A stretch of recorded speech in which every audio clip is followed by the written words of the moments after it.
भाषा विज्ञान। भाषा जे कारण ही मनुष्य अन्य विज्ञान खां अलॻि ऐं सर्वश्रेष्ठ मञियो वञे थो। अन्य जीवन खां। भाषा जे कारण ही मनुष्य अन्य जीवन खां अलॻि ऐं सर्वश्रेष्ठ मञियो वञे थो, छो त ॿियनि सभिनी जीवन खां अलॻि मनुष्य पंहिंजी भाषा जी वजह सां सुञाणो वञे थो। मनुष्य जी भाषा द्वारा अलॻि पहचान थिए थी। भाषा शब्द जो अर्थ। हिते भाषा विज्ञान या भाषा शास्त्र इन जे बारे में असां पढ़ूं था त सभिनी खां पहिरियों असां भाषा जेको शब्द आहे, भाषा विज्ञान, उन में भाषा जेको शब्द आहे उन जे बारे में असां अर्थ पढ़ूं था। त भाषा शब्द जो अर्थ आहे, भाषा शब्द जी उत्पत्ति संस्कृत जे भाष धातु सां थियो आहे, जंहिंजी माना व्यक्त वाणी। भाष जेको शब्द आहे उन जो अर्थ आहे संस्कृत जे शब्द मां इहो संस्कृत जी जेको धातु आहे भाष धातु, भाषा शब्द उन मां निकितो आहे ऐं उन जो मतिलबु आहे व्यक्त वाणी। व्यक्त वाणीअ जो अर्थ आहे स्पष्ट ऐं पूर्ण अभिव्यंजन थींदो आहे। यानी कि पहिरियों त असां भाषा शब्द जी अर्थ था कढूं त उहो भाषा जेको आहे भाष शब्द भाष धातु मां निकितल आहे, उन जो अर्थ आहे व्यक्त वाणी। ऐं व्यक्त वाणीअ जो अर्थ आहे स्पष्ट ऐं पूर्ण अभिव्यंजन थींदो आहे। हर जानवर, जीव जंतु जेतिरा सजीव आहिनि, जीअं कुतो, ॿिलो, गांइ, हाथी आदि सभु पंहिंजी भाषा सभिनी जी पंहिंजी भाषा हूंदी आहे। पंहिंजे भाव व्यक्त करण लाइ हर जीव भाषा जो प्रयोग कंदो आहे। इहो त स्पष्ट आहे कि हर जीव जंतु पंहिंजो कुझु न कुझु ॿोली हुनजी हूंदी आहे, भाषा हूंदी आहे। त इहो इंसानु जेको आहे उन जी भाषा जी वजह सां ई उनखे सर्वश्रेष्ठ मञियो वञे थो। पर इनखे भाषा विचार विनिमय जी भाषा नथो सघिजे। यानी कि जेको जानवर या जीव ॻाल्हाइनि था उनखे भाषा विनिमय जो कोई बि साधन नथो सम्झी सघिजे। मनुष्य जी भाषा विचार विनिमय जी भाषा आहे। मनुष्य जी जेका भाषा आहे उहा विचार विनिमय जी भाषा चइबी आहे। त हाणे भाषा कंहिंखे चइबो इन जे बारे में था पढ़ूं। भाषा हिकु साधन आहे जंहिंजे माध्यम सां असां पंहिंजे वीचारनि खे ॿिए जे साम्हूं रखे सघूं था ऐं ॿियनि जे वीचारनि खे, भावनाउनि खे सम्झी सघूं। यानी कि भाषा हिकु अहिड़ो माध्यम आहे, साधन आहे जंहिं वजह सां ॿिए जे साम्हूं असां पंहिंजा वीचार व्यक्त करे सघूं था ऐं उन्हनि जी भावनाउनि ऐं उन्हनि जे वीचारनि खे असां सम्झी सघूं था। त ही भाषा जो आदान प्रदान अहिड़े तरह सां आहे। हाणे भाषा जा जेके रूप आहिनि उहे आहिनि, भाषा जा रूप 3 आहिनि। हिकु लिखित रूप में लिखी वेंदी आहे, हिकु मौखिक रूप सां ॻाल्हाई वेंदी आहे ऐं हिकु सांकेतिक रूप सां, जीअं कि ट्रैफिक सिग्नल वग़ैरह ते हूंदो आहे, मोड़ जो लिखियलु हूंदो आहे, हार्न न बजाए ईअं निशान लॻल हूंदो आहे। त इहे सभु चिन्हनि जे रूप सां सांकेतिक रूप सां ॾिसण में ईंदो आहे। या वरी पाण नमस्ते कंदा आहियूं, हथ जोड़े करे अगरि कंहिंखे कयूं था त हू सम्झी वेंदो आहे कि असांजो अभिवादन थो करे। अहिड़े तरह सां हिकु इहा साइन लैंग्वेज सांकेतिक भाषा बि हूंदी आहे। यानी लिखित, मौखिक ऐं सांकेतिक इहे 3 इन जा रूप आहिनि। विज्ञान शब्द जी माना यानी कि विज्ञान जेको हींअर पाण भाषा जे बारे में पढ़ियोसीं, हाणे विज्ञान जेको भाषा विज्ञान आहे त उन में भाषा शब्द जो अर्थ माना कढीसीं कि छा आहे। ऐं हाणे भाषा विज्ञान, त विज्ञान जे बारे में इन जी विज्ञान जी माना था ॾिसूं। प्रकृति में उपस्थित वस्तुअ जो क्रमबद्ध अध्ययन खां जेको ज्ञान प्राप्त थिए थो उनखे विज्ञान चइबो। यानी कि प्रकृतिअ में जेके बि उपस्थित शयूं आहिनि, वस्तु आहिनि, उन्हनि सभिनी जो क्रमबद्ध रूप सां अगरि पाण अध्ययन कयूं था ऐं उन मां जेको ज्ञान प्राप्त थिए थो उनखे विज्ञान चइबो आहे। विज्ञान जी माना आहे वि माना विकास, ज्ञान माना शिक्षा। विज्ञान पूरी तरह सां इन जी माना ॾिठी वञे त यानी विकास करण वारो ज्ञान, अहिड़ो विज्ञान जेको ज्ञान प्रदान करे थो। हाणे हिते शास्त्र, हाणे विज्ञान भाषा शास्त्र बि कॾहिं कॾहिं चवंदा आहिनि ऐं भाषा विज्ञान बि चवंदा आहिनि। त हिते भाषा जो अर्थ ॾिठोसीं, विज्ञान जो अर्थ ॾिठोसीं, हाणे शास्त्र जो अर्थ था ॾिसूं।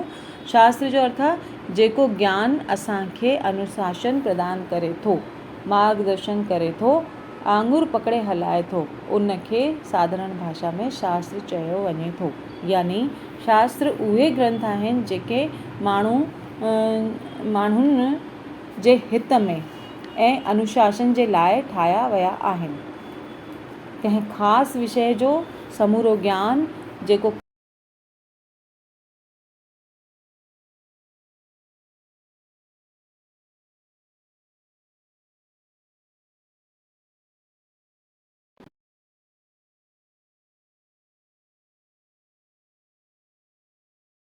भाषा जो अर्थ ॾिठोसीं, विज्ञान जो अर्थ ॾिठोसीं, हाणे शास्त्र जो अर्थ था ॾिसूं। ख़ासि विषय जो समूरो ज्ञान जेको क्रम सां यको करे सघियो वियो हुजे उनखे शास्त्र चइबो। यानी कि हिकु ख़ासि विषय जे बारे में जेको ज्ञान यको कयो थो वञे उनखे क्रमबद्ध सां लिखियो वियो हुजे त उनखे शास्त्र चइबो।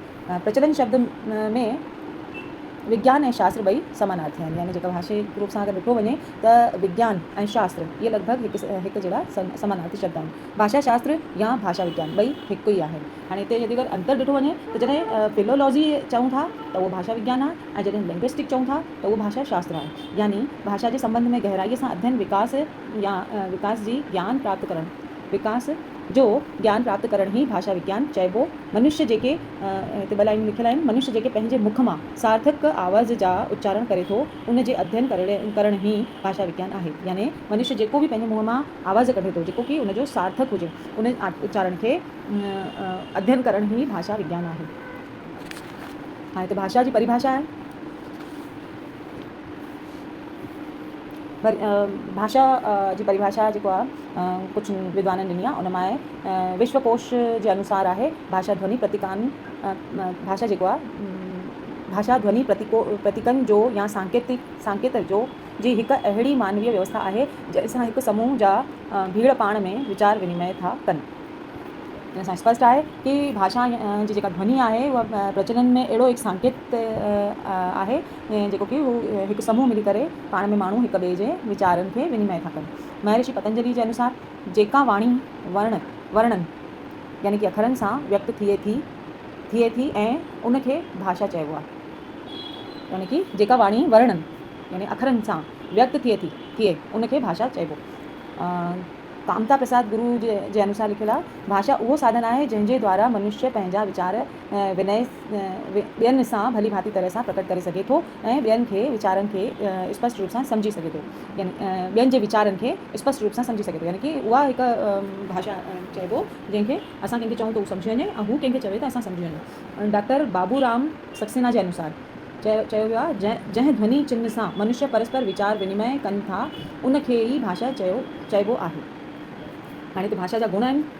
भाषा सामाजिक वस्तु आहे, भाषा अर्जित वस्तु आहे, अनुकरणीय आहे, सांकेतिक मौखिक ऐं लिखित आहे, मानव वीचारनि जी वाहक ऐं अभिव्यक्ति जो हिकु माध्यम आहे, सर्वव्यापी आहे, गतिशील आहे, परिवर्तनशील आहे, सभिनी भाषाउनि जो ढांचो स्वतंत्र आहे। यानी कि ही सभु हिन जा गुण आहिनि कि सामाजिक वस्तु आहे छो त ही समाज में रही करे ही माण्हू हिक ॿिए खे आदान प्रदान कनि था, तंहिं करे हीअ हिकु सामाजिक वस्तु आहे। अर्जित वस्तु आहे यानी कि हिनखे पीढ़ी दर पीढ़ी अर्जित कयो वञे थो। अनुकरणीय यानी हर पीढ़ी कुझु न कुझु पंहिंजी पुराणी पीढ़ीअ सां अनुकरण करे नई पीढ़ी कुझु ॾेई थी वञे त उहा नई पीढ़ी जेको हुनखे अनुकरण करे थी। सांकेतिक ऐं मौखिक लिखित इहे जीअं कि सांकेतिक ऐं मौखिक ऐं लिखित भाषा इन जा गुण आहिनि। मानव वीचारनि जी वाहक ऐं अभिव्यक्तिअ जो माध्यम आहे। यानी कि मानव जेको बि ॻाल्हाए थो या व्यक्त करे थो उहो हिकु हिन जो माध्यम आहे। सर्वव्यापी आहे, ही सब दूर आहे। ये ना आहे कि केवल भारत में आहे में आहे, ही सर्वव्यापी आहे, हर जगह आहे। कंहिं नंढे गांव में कहिड़े तरह सां ॻाल्हाई हूंदी त कंहिं वॾे शहर में कंहिं अलॻि तरह सां ॻाल्हाई हूंदी त अहिड़े तरह सां ही सर्वव्यापी आहे, सभु दूर आहे। इहा गतिशील आहे। भाषा जेका आहे गतिशील आहे, हुनमें हिकु गति आहे कि निरंतर जेके हुनमें चेंजिस थींदा रहंदा आहिनि, बदिलाव ईंदो रहंदो आहे। गतिशील आहे, हलंदी रहंदी आहे। परिवर्तनशील आहे, हुनमें परिवर्तन थींदो रहंदो आहे। सभिनी भाषाउनि जो ढांचो स्वतंत्र आहे। हर भाषा जेका आहे उहा पंहिंजे पंहिंजे नमूने हुनजो हिकु ढांचो स्वतंत्र ढांचो आहे जंहिं हिसाब सां इहे हिन जा सभु गुण आहिनि। इन खां पोइ भाषा शास्त्र जो ॿियनि विज्ञाननि सां तालुक़ु, त इन में जेको आहे भाषा विज्ञान जो ॿियनि विज्ञाननि सां संबंध। इन में लिखिजे थो ज्ञान जो स्वरूप तमामु घणो विशाल आहे जंहिंखे खंडित करणु मुश्किल आहे। माण्हूअ जी जीवत एतिरी त नंढी आहे जो हू ज्ञान जी निधिअ खे अखंडित प्राप्त नथो करे सघे। इन करे अलॻि अलॻि शास्त्रनि ज़रिए इहो ज्ञान जो भंडार ॼाणियो वञे थो ऐं इहे शास्त्र ऐं विज्ञान किथे न किथे हिक ॿिए सां लाॻापो रखनि था। यानी कि मनुष्य जो जीवन जेको आहे नंढो आहे, पर हीउ ज्ञान जेको आहे तमामु वॾो आहे ऐं पीढ़ी दर पीढ़ी हलंदो रहंदो आहे। त हीअ हिकिड़ो माण्हू सॼे ज्ञान खे प्राप्त नथो करे सघे। त हीउ शास्त्र अहिड़ो आहे कि हू ज्ञान जो भंडार आहे ऐं धीरे धीरे इहो ॿियनि शास्त्रनि जे ज़रिए असांखे इहो शास्त्र ऐं विज्ञान किथे न किथे पाण में हिकु सरीका हिन में लाॻापो आहे। जीअं त सभई विज्ञान सां गहरो संबंध आहे, सभिनी विज्ञाननि सां हिन जो गहरो संबंध आहे। साहित्य ऐं भाषा जो विज्ञान जो संबंध आहे, या मनोविज्ञान साहित्य सां संबंध आहे, या साहित्य ऐं भाषा सां साहित्य ऐं भाषा विज्ञान में बि संबंध आहे, व्याकरण जो बि संबंध आहे, भौतिक विज्ञान सां बि भाषा विज्ञान जो संबंध आहे, समाज विज्ञान सां ऐं मानव शरीर में बि इन जो समानता आहे या इन जो संबंध आहे। इन में पहिरियों असां खणूं था साहित्य सां संबंध। हाणे साहित्य सां संबंध कीअं आहे? ज्ञान जो सागर अथाह आहे। हाणे साहित्य जेको आहे हर भाषा जो कुझु न कुझु साहित्य हूंदो आहे, त उहो इन में सजोए करे रखियो वञे थो। उन में ज्ञान हूंदो आहे ॾाढो, कुझु लोक कथाऊं, कुझु दंत कथाऊं, अहिड़े तरह सां ही सभु हूंदो आहे। त इहे सभु साहित्य में अचे थो। बिना भाषा साहित्य संभव न आहे। यानी कि भाषा अगरि न हूंदी त असांजो साहित्य उन में कीअं संभव आहे? उनजे बग़ैर कुझु बि संभव न आहे। तंहिंखां पोइ ॿियो आहे ग्रामर सां संबंध। हाणे चइजे थो कि हिन जी जेका व्याकरण आहे, ग्रामर आहे, उन सां बि भाषा जो ॾाढो संबंध हूंदो आहे। जीअं जुमिलो ठाहिण में ॿियो जीअं वाक्य, पद, ध्वनि, अर्थ, उनजे प्रयोग ऐं भाषा विज्ञान जो इहो कमु कनि था। यानी वाक्य ठाहिण में बि असांखे भाषा जो उपयोग खपे, पद, ध्वनि ऐं अर्थ में बि असांखे भाषा हर हिक जी पंहिंजी पंहिंजी हूंदी आहे। त उनजो ग्रामेटिक हिकु रूल आहे, उन हिसाब सां हिन जो इहो संबंध रहे थो। व्याकरण जे कम खे पूरो करण लाइ, यानी कि व्याकरण में अगरि कुझु अधूरोपन आहे त उनखे पूरो करण जे लाइ बि असांखे भाषा शास्त्र ऐं ग्रामर या व्याकरण सां हिन जो संबंध आहे। नियम निर्धारण करण, ग्रामर और हिन में जेको आहे नियम निर्धारण करण में बि हिन जो संबंध रहे थो कि कहिड़ो अखर कहिड़ी जॻह ते ईंदो, वर्ब पहिरियों ईंदो या संज्ञा पहिरियों ईंदी, सर्वनाम किथे ईंदो, इहो सभु इन में नियम जो जेको आहे निर्धारण करे थो। समानता जे आधार ते, हिन में जेको आहे समानता जे आधार ते ॾिठो वञे त ऐतिहासिक जेका समानता आहे, तुलनात्मक बि समानता कई वञे थी, समकालिक समानता बि कई वञे थी। हिन में नोट लिखी सघूं था कि व्याकरण भाषा जे आधार ते हूंदी आहे, व्याकरण जेका आहे भाषा ते आधारित हूंदी आहे, भाषा विज्ञान व्याकरण ते न हूंदो आहे। हिन में भाषा विज्ञान जो इतिहास सां संबंध। भारतीय इतिहास जे राजनीतिक या धार्मिक आधार ते केतिरनि सालनि ताईं ग़ुलाम रहियो आहे ऐं इन में अरबी, फारसी, तुर्की, अंग्रेजी घणेई भाषाउनि जो ऐतिहासिक असरु भाषा जे ते बि पियो ऐं असांजी भाषा में इन्हनि जा घणेई शब्द घुली मिली विया। ॿियनि भाषाउनि में जो ज्ञान, ॿियनि ऐतिहासिक ज्ञान महत्वपूर्ण थींदो आहे। आर्य कॾहिं आया हिते ऐं कहिड़े तरह सां रहंदा हुआ, उनजी चित्रकला आदि कीअं हुई, पर्वतनि जे बारे में, पहाड़नि जे बारे में, भौगोलिक इन में जेको ऐतिहासिक रूप सां भाषा विज्ञान जो गहरो संबंध आहे। भाषा विज्ञान इतिहास ते निर्भर रहंदी आहे। यानी कि भाषा विज्ञान ऐं इतिहास जो गहरो संबंध आहे कि जीअं ॿाहिरां हिते अची करे असांजे मथां हमला थिया त उन्हनि जी भाषा जो असांजी भाषा जे मथां, भारतीय भाषाउनि जे मथां घणेई असरु पियो ऐं कुझु हितां उन्हनि जा अखर चेंज थिया, कुझु शब्द चेंज थिया, त अहिड़े तरह सां ई भाषाई रूप सां बि बदिलाव ईंदो वियो ऐं पोइ बि हिन में इतिहास जे खे अगरि खोलियो वञे, ॾिठो वञे त उन्हनि जे बारे में जानकारी असांखे भाषा मिले थी। त इन करे भाषा विज्ञान ऐं इतिहास जो संबंध गहरो आहे। सामाजिक विज्ञान, भाषा जेका आहे सामाजिक संपत्ति आहे, त समाजशास्त्र सां भाषा विज्ञान सां ॾाढो गहरो संबंध आहे। अनेक वर्ग समाज में हूंदा आहिनि ऐं हर वर्ग जी सामाजिक भाषा या संबंध रहे थो ऐं हर वर्ग जी अलॻि भाषा ऐं उन में बि बदिलाव थींदो रहे थो। हिकु शब्द जो अनेक अर्थ थी वेंदा आहिनि। त समाज में विभिन्न वर्गनि सां भाषा जो गहरो संबंध आहे। यानी समाज जे आधार ते ॾिठो वञे त विभिन्न वर्ग आहिनि, उन्हनि जी अलॻि अलॻि भाषा आहे ऐं उहे हिक ॿिए सां संबंध अहिड़े तरह सां हुनजो सामाजिक विज्ञान ऐं भाषा विज्ञान जो संबंध आहे। भूगोल सां संबंध, चवनि था कि हिन जो भूगोल यानी कि प्राकृतिक जेका बनावट आहे या धरती जे आधार ते कि किथे पहाड़ी इलाइक़ो आहे या किथे नदियूं वग़ैरह आहिनि त उन्हनि जे तट ते रहण वारा या उते रहण वारा जेके आहिनि हर क्षेत्र जी हिकु संस्कृति ऐं भौगोलिक भाषा हूंदी आहे त इन्हनि ॿिन्ही में बि गहरो संबंध आहे। भौगोलिक आधार ते बि भाषा विज्ञान जो संबंध ॾिसणु अचे थो। पहाड़ नदियूं आदि सभु जेको आहे भौगोलिक स्थिति जे आधार ते हिनखे भाषा जो असरु पवे थो। त भौगोलिक ऐं भौगोलिक विज्ञान ऐं भाषा विज्ञान इन्हनि ॿिन्ही में बि घणो संबंध आहे। भौतिक शास्त्र, हाणे भौतिक शास्त्र में कीअं भाषा जो संबंध आहे त भौतिक शास्त्र जे द्वारा ध्वनि तरंगूं ऐं इन्हनि जो सभु विस्तार सां जांच कई वेंदी आहे त भाषा जो ध्वनि सां संबंध आहे ऐं भौतिक विज्ञान में ध्वनिअ जी ॼाण ॾिए थो। हिकु मनुष्य जे मुख मां ध्वनि निकिरी कन ताईं वञे थी त इन जो अध्ययन भौतिक शास्त्र सां थिए थो। त भाषा विज्ञान ऐं भौतिक शास्त्र जो गहरो संबंध आहे ऐं इन में जेको आहे ॿिन्ही विषयनि में भौतिक शास्त्र ऐं भाषा शास्त्र ॿिन्ही में गहरो संबंध आहे।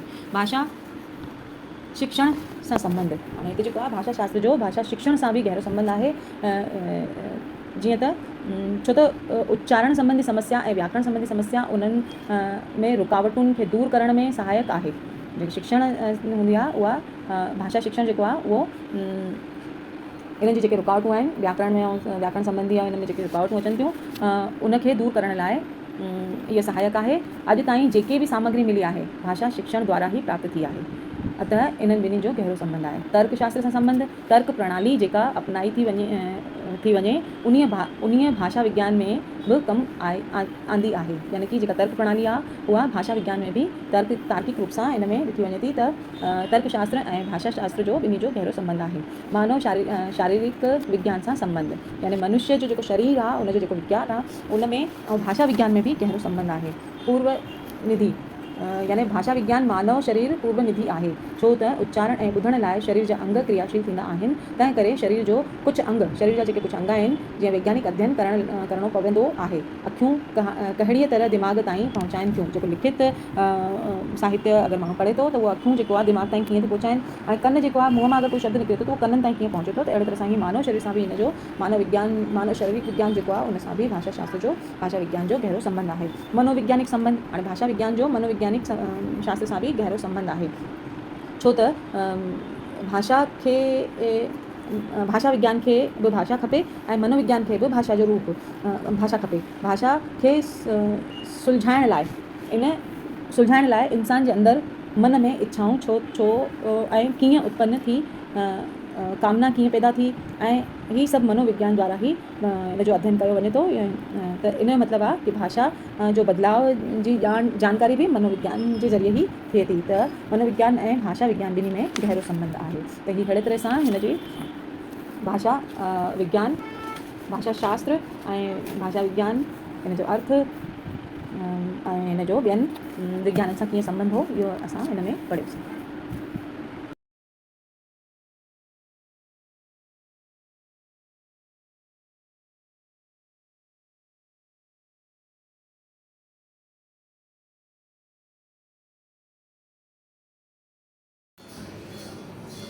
भाषा शास्त्र जी परिभाषा।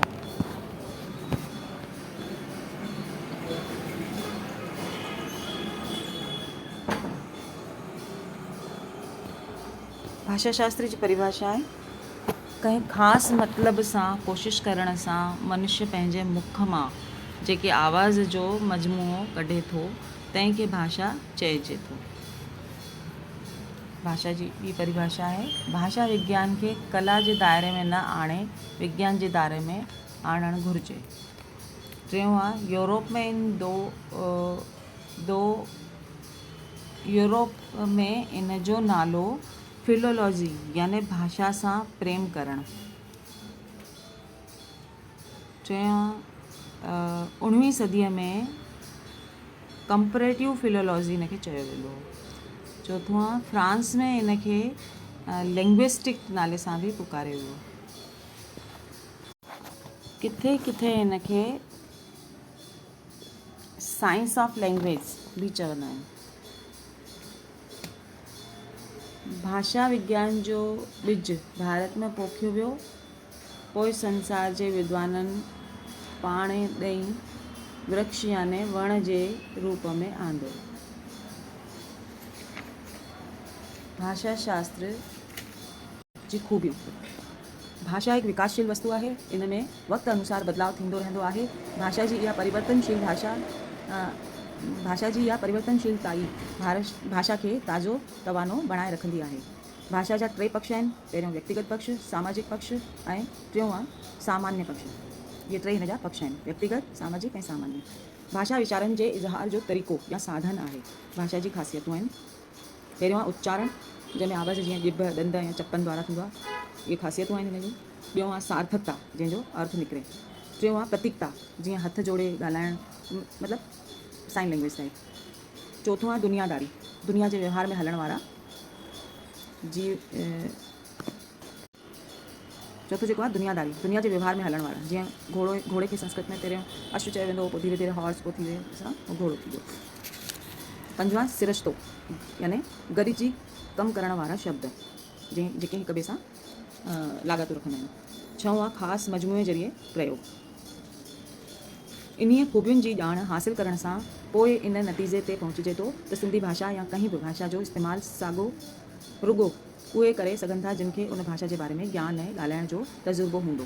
यानी जंहिंखे उहा भाषा केरु कंहिं बि भाषा में ॻाल्हाए थो त उन भाषा जी ॼाण रखंदो आहे त ई उहो उन भाषा में ॻाल्हाए सघंदो या सम्झी सघंदो। भाषा विज्ञान जी ख़ूबियूं, हींअर पढ़ियोसीं पाण भाषा जी ख़ूबियूं या ख़ासियतूं। हाणे पढ़ूं था भाषा विज्ञान जी ख़ूबियूं। भाषा पैतृक संपत्ति आहे या न आहे। भाषा अर्ज संपत्ति आहे, यानी गॾु कयल संपत्ति आहे।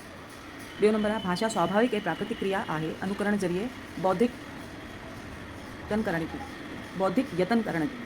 यानी भाषा जेका आहे स्वाभाविक आहे, प्राकृतिक आहे, उहा प्रयत्न करण सां ई अचे थी। टियों आहे भाषा सामाजिक वस्तु आहे। भाषा जेका आहे उहा हिकु सामाजिक वस्तु आहे, समाज जे हिसाब सां, सामाजिक प्रक्रिया जे हिसाब सां हले थी।